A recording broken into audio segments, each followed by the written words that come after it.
est parti, nous allons parler d'énéagramme, d'intégration et de flèches.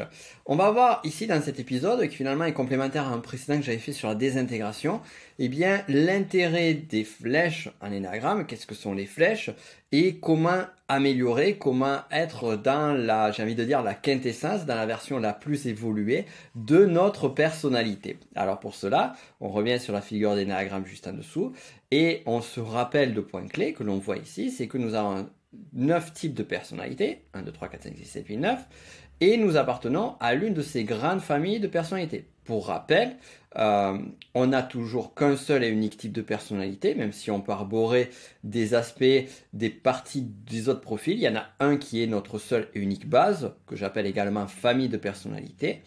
Et on peut constater différents niveaux d'évolution sur notre type de personnalité, et ce au fur et à mesure de notre vie. C'est-à-dire qu'on peut avoir une personne, plusieurs personnes sur un même type de personnalité, sur une même famille, et certains vont être plus évolués, plus sereins par rapport à son ego. Qu'est-ce que ça veut dire évoluer? Ça veut dire serein par rapport à son ego, plus en paix avec la part égotique de son être, plus en paix vis-à-vis de nos peurs, de nos compulsions émotionnelles, avec une vision du monde plus saine, selon finalement l'évolution de chacun.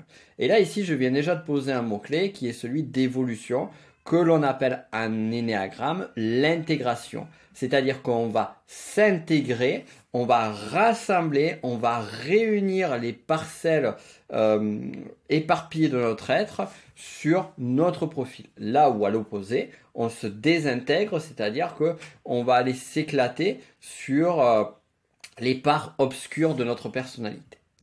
Alors, pour en venir d'un point de vue historique. D'un point de vue historique, il était dit au commencement de l'énéagramme de personnalité, c'est-à-dire dans les années 70, du moins l'énéagramme de personnalité moderne, tel qu'on le connaît aujourd'hui, il était dit, selon les courants d'Ichazo, de Nadanko, puis plus tard des élèves de ceux-ci, qu'on s'intégrait dans un sens et on se désintégrait dans l'autre sens.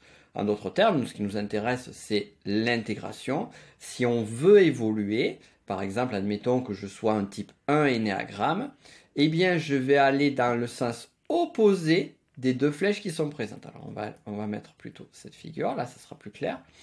Donc, la flèche, elle va du 7 vers le 1 et du 1 vers le 4. Donc là, je dois remonter le courant, ce qui peut faire sens aussi, c'est-à-dire que quand on se désintègre, on suit le courant de la flèche, on suit le courant de l'eau, et quand on s'intègre, c'est un travail qui demande plus d'efforts, on remonte le courant pour aller arborer les côtés positifs du 7. C'est-à-dire, je suis type 1, je suis dans le perfectionnisme, je veux bien faire les choses, je suis plutôt à favoriser le travail au plaisir, eh bien, je vais commencer à aller plus sur cette recherche de liberté personnelle, de plaisir. Mais aussi et surtout, ce qu'on doit vraiment garder en tête quand on s'intègre, c'est qu'on ne va pas s'intégrer sur le côté basique du profil qui nous est relié. On va, en l'occurrence, le côté basique du 7. On va s'intégrer sur le côté vertueux du 7.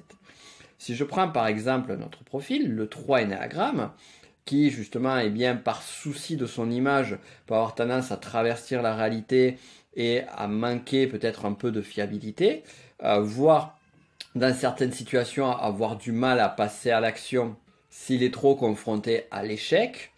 Je précise que c'est vraiment dans ce cas précis. Eh bien, le 3 peut arborer son côté positif. Et dans son côté positif, il va commencer à être beaucoup plus fiable, beaucoup plus fidèle, comme peut être le 6 dans sa partie intégrée, va être beaucoup plus dans une approche saine par rapport à lui-même et aux autres. Et donc être plus dans, et on va voir ça, et plus dans l'union, plus dans la paix avec les autres et la paix avec soi-même. Mais là, tu vas me dire, ouais, mais ok, Nico, là, tu es en train de me parler des parties évoluées du type 9. Oui, parce que ce que je t'ai dit au début, si tu te souviens bien, c'est que les flèches, initialement, on disait qu'elles allaient dans un sens. Et que, donc, un profil, par exemple le 2, allait se désintégrer en 8 et s'intégrer en 4. Or, si tu as vu mon précédent épisode, je te disais que pour la désintégration, ça marchait dans les deux sens. Et en fait, pour l'intégration, aujourd'hui, il est évident, il est reconnu dans la grande majorité des courants énéagrammes, les rares qui justement utilisent encore les sens des flèches sont plus ancrés sur du passé, mais finalement les choses évoluent et tant mieux, puisqu'on évolue dans nos recherches, dans nos découvertes sur l'énéagramme. Eh bien aujourd'hui, il est reconnu que les directions des flèches n'ont pas d'intérêt par rapport à l'évolution. Et si on reprend le type 3 énéagramme, il peut donc évoluer sur le 6 et sur le 9.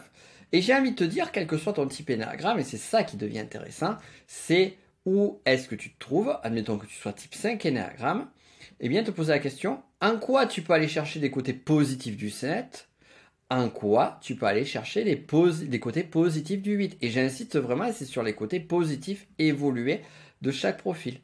Et donc là, ici, on va se rendre compte que plutôt que d'aller chercher une seule ressource, une seule source d'énergie pour évoluer, en l'occurrence le 5 va rechercher une source d'énergie vers le 7, et bien là, il va en chercher deux. Et deux sources d'énergie qui sont complémentaires. On le voit excessivement bien sur les profils 3, 6 et 9, en quoi ils sont tous les trois complémentaires. Dès lors, on comprend pourquoi un profil en particulier, par exemple le 9, va avoir besoin de l'énergie d'action du type 3 pour justement sortir d'une forme de passivité, et également l'énergie du type 6 qui va être une énergie qui va amener sur la notion de courage du 6. Donc là, on va retrouver des points positifs de chaque profil. Et également, sur le côté 3, son évolution, elle va amener sur arriver à avoir une identité qui n'est plus une identité de rôle. Donc encore une fois, on est vraiment sur les versions évoluées de chaque profil. Et donc le 9 qui s'oublie, qui oublie son identité, va pouvoir rechercher son identité pure sur le 3, comme le 3 va pouvoir rechercher, va pouvoir ne plus s'oublier, ne plus oublier qui il est au fond de lui, et finalement courir vers des identités de rôle grâce à la partie de reliance du 9 évolué.